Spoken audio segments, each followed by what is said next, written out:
Hello, everyone, and welcome to Random Talk with NG, where I get to share my views on anything and everything. My name is Ngozi Obiefuna, and I hope the past week was a beautiful one for you. In this episode, I'll be sharing my views on planning. You may want to stay tuned to the end to listen to some external views on planning. Before I move on to the topic of the day, I would like to say a big thank you to you all for the reviews, feedbacks, and comments on the previous episode on gratitude. I truly appreciate it. So, I'd like to talk about planning today. And no, I'm not talking about the New Year resolutions, the promises we make to ourselves that we'll not do this, we'll do that in the new calendar year. I mean, proper planning. I've heard a lot of views and definitions on planning. But for me, I think in simple terms, planning is the act of deciding how to do something. There are different types of planning, but the very common ones we're used to include formal planning, which is usually reduced to writing, drawing up timetables, to-do lists, calendar plans, building plans, finance plans, and this helps to show loopholes. Then we have informal planning, which is mostly conceived in the mind.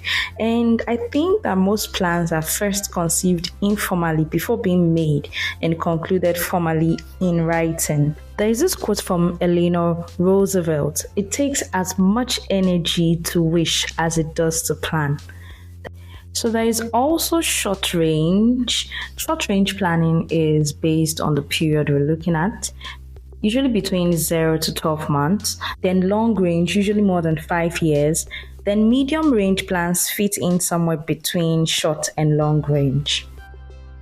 When do you need to plan? At every point, a plan is made, I believe so, whether formal or informal.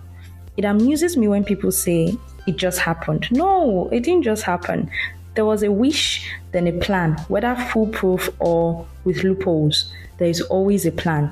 We draw up to-do lists and things we ought to achieve before the day or week ends, or even before the month or year ends. That's a plan. Having an event or about to make a trip, embarking on a project, or making a career change or relocation, even as little as a breakup or even your life, there is always a plan being made. And yes, the type of planning depends on the nature, its duration, how long, and the use. So, why do we plan? Why is planning actually important? For me, I would say that planning helps us to prioritize. It gives us a clearer view of the main goal. It helps to make delegation effortless. And so by the time we've made a plan that, I need to plan for this project, it helps us know who is competent and capable enough to be able to handle what particular stage of the plan. Planning helps us to become more efficient, and I dare say that it also gives us a sense of the future. It helps us have a feel of the future plan. It gives you an alternative, and it helps you also understand and have control over things. Planning makes you more passionate and increases your motivation. And so since you have this plan in mind and you've seen how tight the plan is, planning makes you more motivated. Like, yes, you really want to do this, you really want to achieve this. You have this level of security when you plan. And then you know that, as I mentioned earlier in formal planning reveals the problems or the barriers that would make you not to reach your goal at the expected time. It also helps you to accept imperfections. That is what planning does to you. That is why we plan. It gives you satisfaction. Ultimately, planning leads you to succeed. Make the days count. Don't let the days count for you while you plan. A question for us to ponder on. At what point in life did you realize you needed to plan or take planning more seriously? While growing up, I would always hear my mom say, I plan my things, I have this planned out, I have that planned out. It didn't make sense to me at that point because why should I stress? I mean, we take each day as it comes. But then over time, I discovered that you actually need to plan yourself so you don't get stranded, and it's not just money-wise. At every point in time, you really need to plan yourself. And then I began to take planning more seriously when it had to do with career choice. what I wanted to be in the future while in secondary school, and then even in the university. Began to plan myself more. I began to take planning more seriously when I discovered that I had lots of courses to deal with in a semester. I had to find a way to do these assignments. The assignments won't solve themselves and all of that.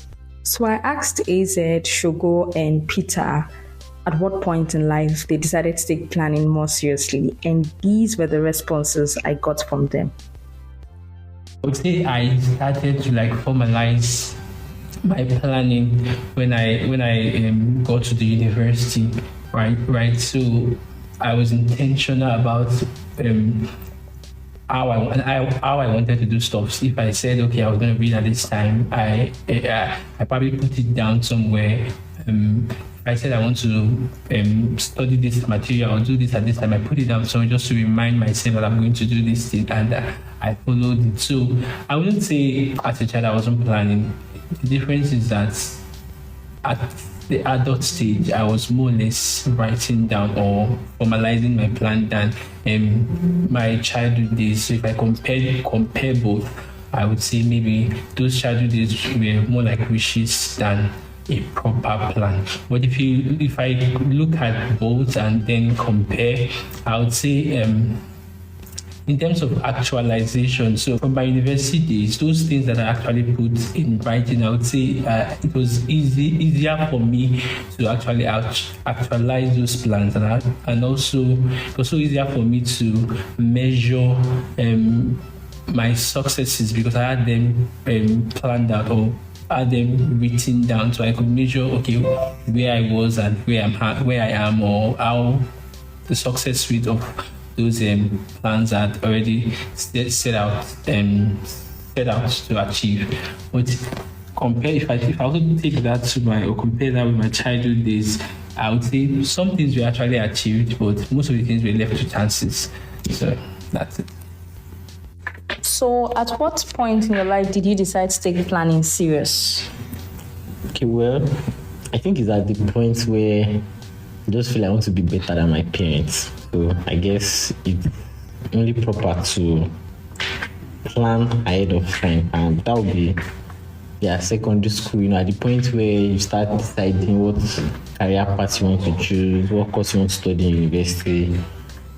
From then, you start taking life serious as to, if I'm doing this, if I'm doing engineering, I need to start planning towards, and part of planning will be, I need to take my mathematics serious, I need to take my science courses serious. Yeah, so secondary school, I came serious with my life planning.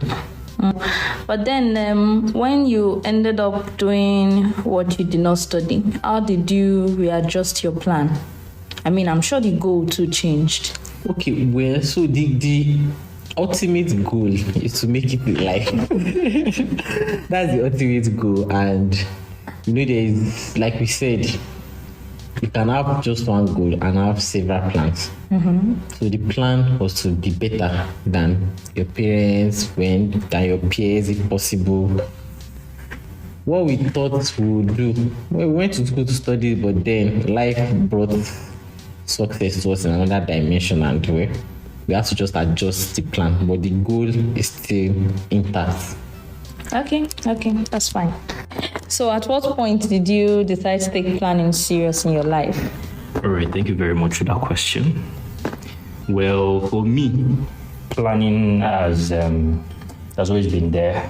Like you already know, I grew up in a family where you just have to plan. You don't do things because you want to do them, or you don't just wake up one morning and then start doing something. You must plan towards it.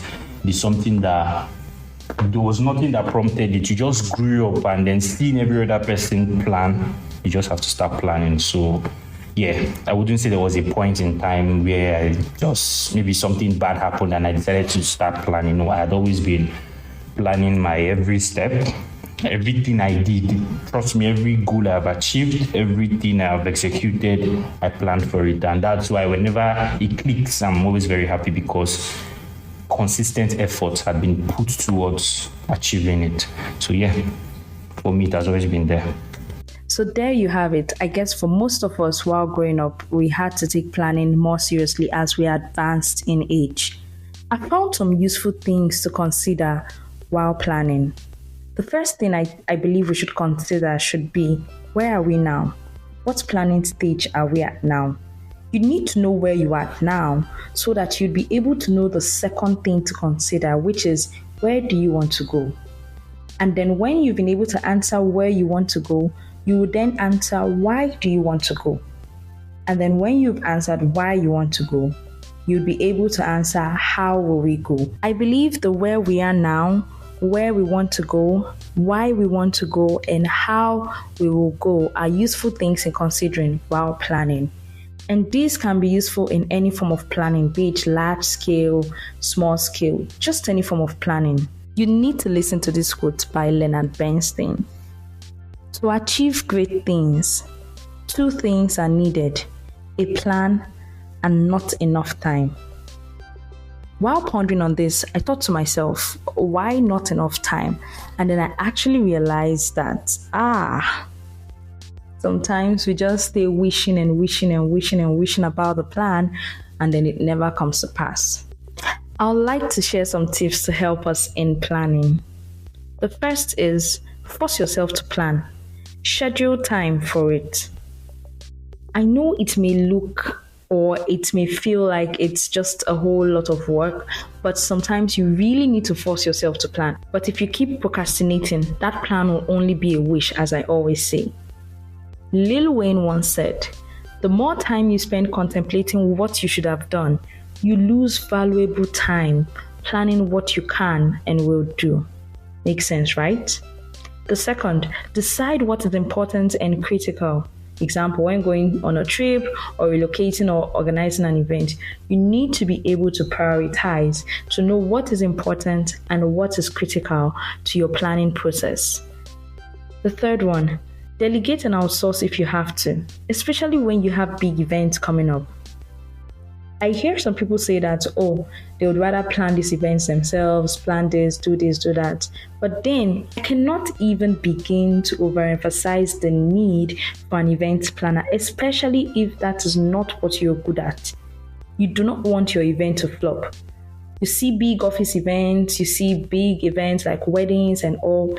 Every successful event, there is always someone who comes in as a planner. If you know that you are not good at it, please do not make your event a flop by assuming that you can do it. Yes, you can put yourself to the test and decide to challenge yourself that you're going to plan the event and see how it goes. But sometimes you should learn when to delegate and outsource and when to decide to take the bull by the horns and planning. Hear what Shogo, AZ, and Peter had to say about outsourcing and the kind of plans they would rather outsource and those they would rather plan themselves. So do you think it's best to outsource or delegate your plans, or you'd rather just draw up your plans yourself if you're having an event, or if you're at work and you're to drop a project plan? What are your views on delegating and outsourcing plans? Okay, for me, I think it goes both ways. There are situations where I would like to delegate my plans, and there are also situations where I would like to draw up my plans by myself. Like when it comes to plans concerning my career development, personal goals and all that, I think those should be left for me alone to draw, because I think I understand perfectly where I want to go, how I want to be and all that, so I could easily do that. But there are some things in life that you don't just even have a full idea. You just have to leave it to somebody who is experienced to do. For example, maybe you want to like a wedding plan, or you plan about an event, or maybe it could be like in the workplace also. Maybe an area you have to draw a plan for, an area where you are not too conversant about. You might want to involve other people so that they can share their experiences, and that would then make you have a better plan than you just doing it alone. Okay, well, for somebody like me, I am very lazy. Like that one I can admit to. But for things that deals with me personally, I would rather plan them myself. But other things that I know people can do on my behalf and even do it better, why not? For example, I'm to do a birthday or maybe host a program. If I can give somebody to plan it, I would, because I know I am lazy, then plus work might not allow you to properly plan. So yes, but for stuff that relate to your own personal goal, I prefer to just do them myself, plan them myself, like study plans. Goals relating to your academics, goals relating to your career, those ones they are in your end. So it's just best you do them yourself. Do you plan your finances yourself, or you just seek a planner?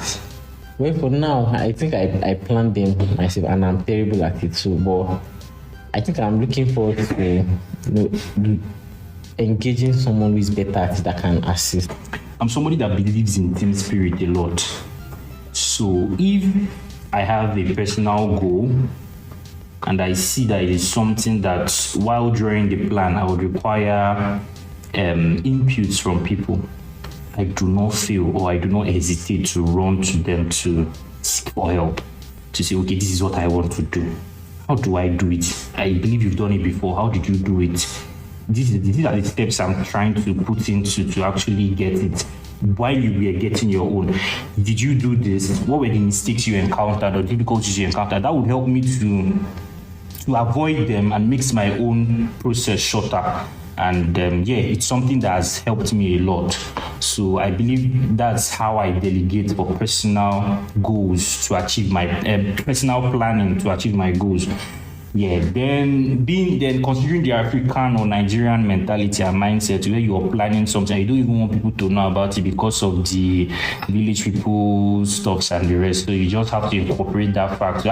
Let me not tell them. Let me just be doing it personal. But I really buy into the idea of delegating plan and then outsourcing some plan. Some of the planning processes, because there are a lot of planning processes. And another tip I'd like to add to help us in planning is make sure your goals for which you're making plans for are actionable. You can use the very popular model, the SMART model. S for specific, M measurable, A achievable, R relevant, and T time bound.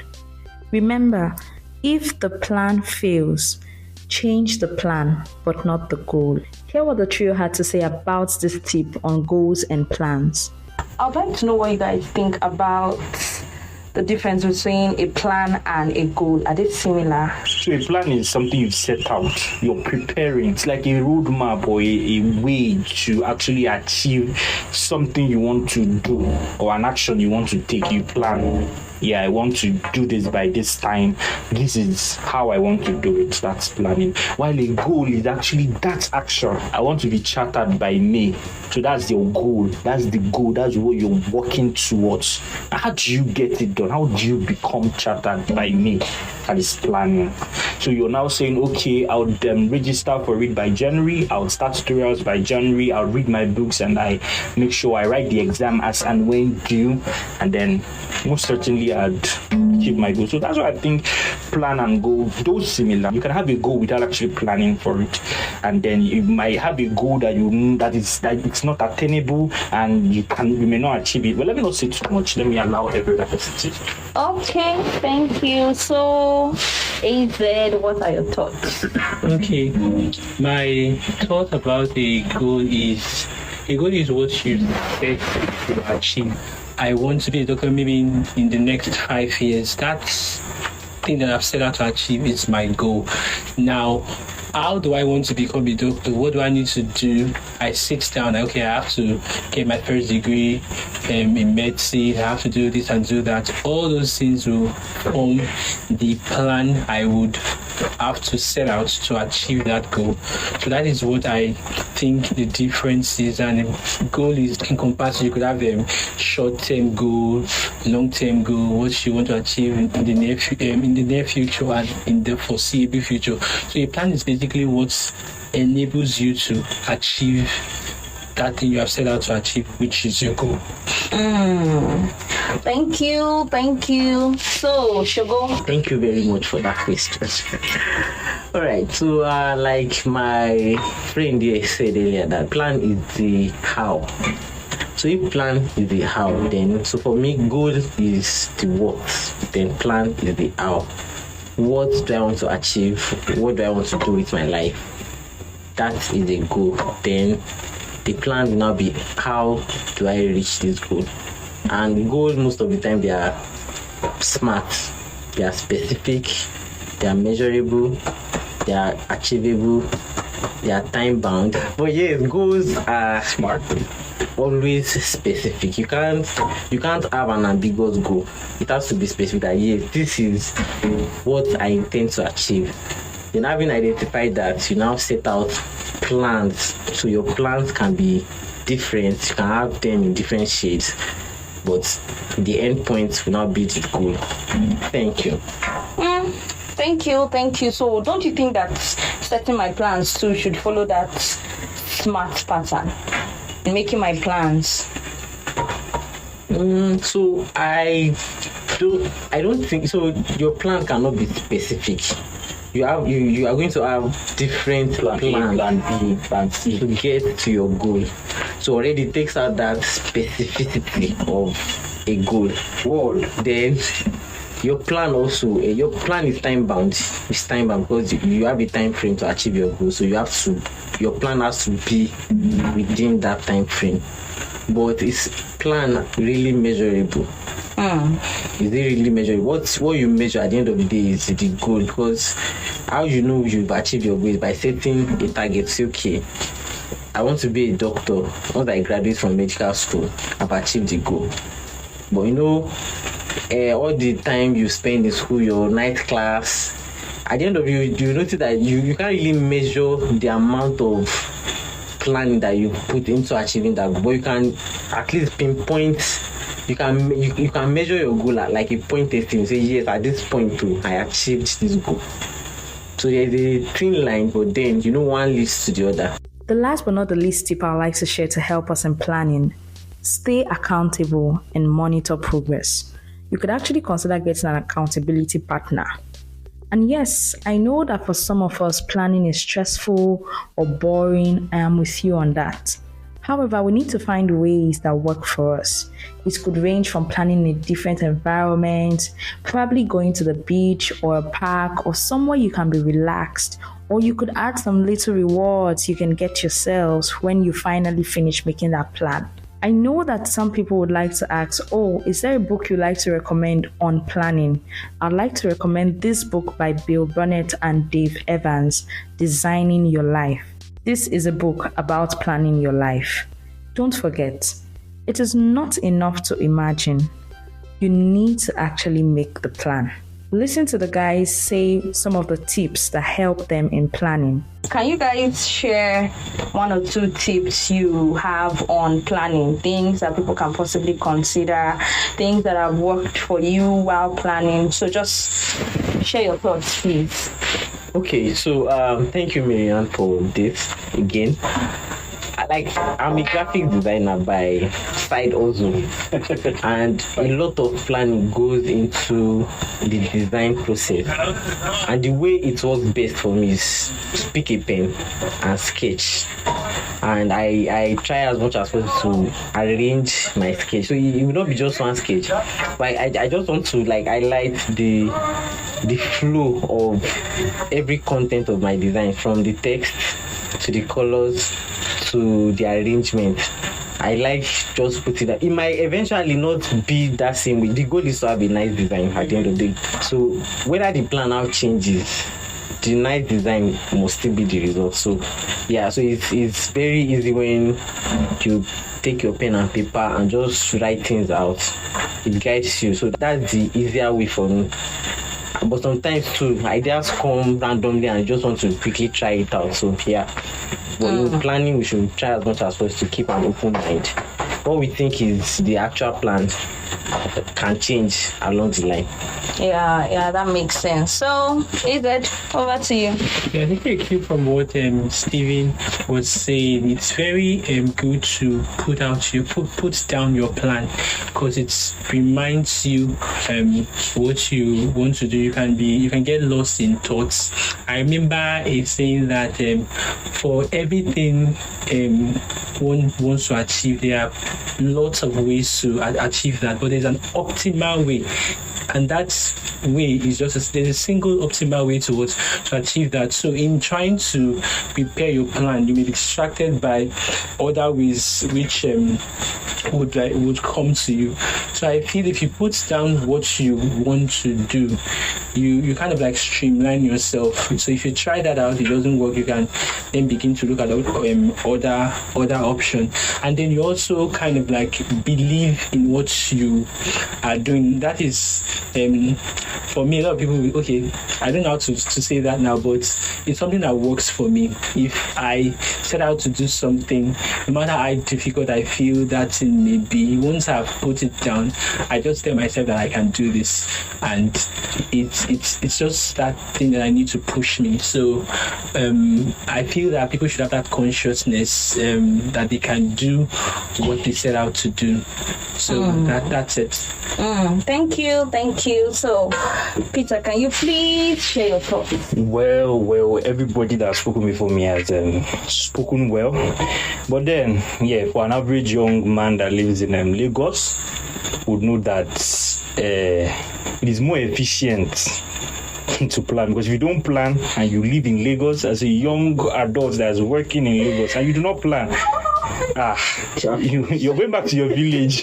So now it boils down to different kind of planning. So personally, for me, planning is something I have taken up, because ordinarily I grew up in a family where you cannot just wake up one morning and say, this is what you want to do. We worked, like we had a routine for everything. So I think that's something that has helped me growing up and then up to this point, because you plan, the routine helps you to, okay, this is time you go for this, you do this, you do this. So as it went on, it was subconscious, because you keep on saying, oh, this is time I need to do this, and this time I need to do this. So you've planned your day. It's something I usually do. Okay, throughout the day, this is what I want to do. Once it's time for this, I do. And you see, it helps you become more efficient. Because if you do not plan yourself, you would have a very, very, very unbalanced, I don't know if that's correct, but unbalanced life, where you don't have the strength, or you don't have the capacity to balance your work life and your personal life. But if you're somebody who is very efficient with planning and your routine, you would know when to end work and start personal life, and when not to join two of them together. I was speaking with somebody yesterday, and he mentioned that he graduated with a first class from school, not a private university, a government-owned university. And then not just that he graduated with first class was what drew my attention. The fact was that he was involved in school politics, was involved in school fellowship. In fact, he was a papa in school. Funny, right? But then he graduated with the first class. How did he do it? The keyword there is planning. He planned his whole 5 years. And it's something everybody can do. It helps you to be more efficient. So, and it has been working for me. So everybody should do that. Thank you very much, Marianne. Thank you. Finally, there is an ultimate ingredient when making plans. Please plan with God. I'd like to leave us with a quote by Simon Sinek. Always plan for the fact that no plan ever goes according to plan. I guess it's time for me to drop my mic. But before I do that, I'd like to thank the contributors for today, AZ, Shogo, and Peter. Till I come your way next time, thank you for listening to Random Talk with NG. I remain Ngozi Obiefuna. Cheers.